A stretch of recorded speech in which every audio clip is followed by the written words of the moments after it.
Vamos iniciar neste momento a meditação da Palavra de Deus, meditando no mesmo mesmo sentido que estamos meditando, falando sobre guardar e abordamos esta palavra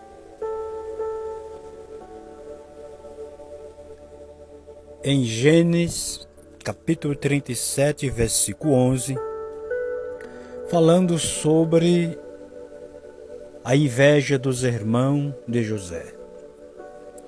Temos deixado algumas reflexões e queremos ir para outros textos bíblicos,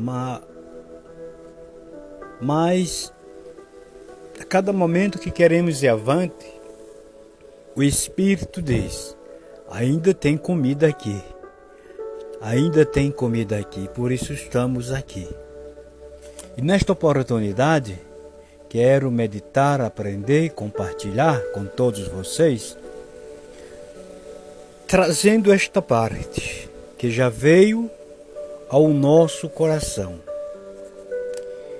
Discirna comigo. Pare e discirna comigo. Imagina o Espírito Santo, um nome, uma pessoa maravilhosa, que é santo, que é puro, que é verdadeiro, que é honesto, que é fiel. Imagine ele olhando para mim, olhando para você. Imagina o cristão na congregação, bem vestido, louvando, pregando, fazendo até obra de Deus, comportamentalmente, humanamente falando, bem comportado, bem visto, avaliado pelas pessoas e dizendo que tem o Espírito Santo. Meus amados, não é de tanta importância eu dizer que tenho o Espírito Santo, porque a Bíblia diz que Satanás chega, crê que estremece, mas não obedece. É mais eu dar testemunho e sentir o Espírito Santo em mim, operando a salvação de Deus na minha vida.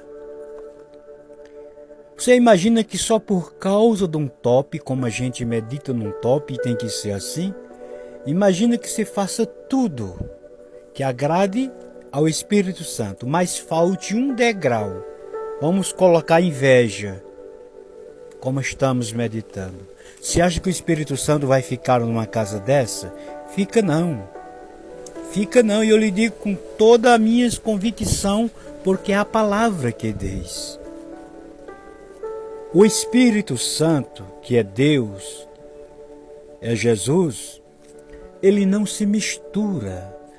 Diz a palavra que Deus não habita numa casa suja, que é um templo, que é um coração, falando espiritualmente. Não vai por essa pensar que só por causa de um ponto, os homens não levam assim, mas Deus leva, porque Deus ele é santo eternamente. A transformação espiritual é uma regeneração. A gente não se iguala a Deus, porque se igualasse a Deus, seria um Deus. Um Deus. Se a gente se igualasse a Ele, não tem ninguém que se iguale a Ele. Mas a salvação, a transformação para a salvação, ela tem que ocorrer, que é o novo nascimento, que é uma transformação. Não é porque você tem 10, 20, 30, 40 anos que prega, que louva, que o fogo cai, que está salvo. A salvação, ela é uma regeneração, uma transformação, é um milagre, é uma vivificação. Quando você vê na Bíblia falando sobre vivificar, é ressuscitar espiritualmente. É aquele que estava morto espiritualmente e foi vivificado. Alcançou o milagre da vida espiritual. Coisa séria. É séria. Não é o que muita gente pensa, não. Essa pessoa vivificada, ela não é 100% como Deus. A gente peca em palavra, em pensamento, em obras. Mas aí não é escravidão. Aí é fraqueza humana. Não confunda. Aí não é escravidão. Aí é fraqueza humana, porque não somos perfeitos. E mesmo assim vem o quê? A oração em Cristo por meio da fé. Este pecado, ele é perdoado. Estas falhas, elas são perdoadas, porque vem na oração. Na oração, você, quando vai orar, você diz: Jesus, perdoa meus pecados, que pequei por palavra, pequei por pensamento e pequei por obra. Você luta para não pecar, para não falhar. É diferente de você. Imagina um sentimento de inveja, que é um sentimento escondido lá no baú. O Espírito Santo convivendo com ele. Ora, rapaz, a Bíblia. Imagina um ser puro, divino, misturado com um sentimento de inveja. Por isso que eu lhe disse, em outras reflexões, o salvo, ele alcançou a transformação. O salvo, o lavado, que nasceu de novo do batismo e da regeneração, os degraus para a salvação, ele vai subindo nesta dimensão. Porque para ir para o céu tem uma escada, e é de degrau em degrau. Então aquele que estaciona num pecado, ele está parado espiritualmente, não está subindo, está indo para a congregação, está fazendo um serviço aqui, mas não está evoluindo espiritualmente. Porque a salvação, ela é vista segundo a Bíblia. Quando você olha para uma árvore que ela não tem fruto, significa dizer que ela, se ela não produz fruto, ela não tem vida.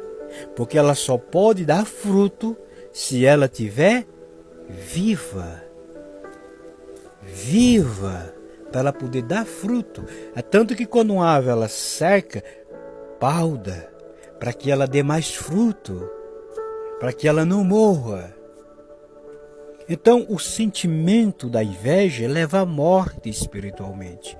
E leva também a querer matar os outros, tanto que mata a si e mata os outros. Não foi assim que os irmãos de José fizeram? Tentaram matar José. Foi ou não foi? Ou você vai dizer que é mentira? Você tem coragem de dizer que é mentira? E por que eles queriam matar? Porque José era ruim? Porque José perseguia eles? Ou por causa do sentimento deles de revolta? Então você imagina, se olhasse para os irmãos de José, eles bem vestidos, e dizer que o Espírito Santo estava na vida deles, porque ele estava indo para os cultos? Ora, vamos deixar de naturalismo, rapaz. Vamos pedir a Deus para abrir a nossa mente espiritual, abrir o coração, escancarar a porta para ele entrar. Porque se Jesus habitar numa casa, ela tem que ficar limpa. Toda sujeira tem que ser varrida para fora. Tem que ser varrida para fora. Tem que sair no poder da palavra e do nome de Jesus. Agora, se contentar com o pecado, aí é outra coisa. Não abrir a porta para o Espírito Santo entrar, fechar a porta para o Espírito Santo entrar e abrir para o pecado e morrer espiritualmente. Que é o que Satanás está fazendo, matando muitos cristãos dentro da congregação. Matando muitos cristãos dentro da congregação. Mas que Jesus, que é misericordioso, desperte a sua vida, abra os olhos espirituais e a sua audição, para que você ouça e para que você veja e escape enquanto com tempo. Até a próxima.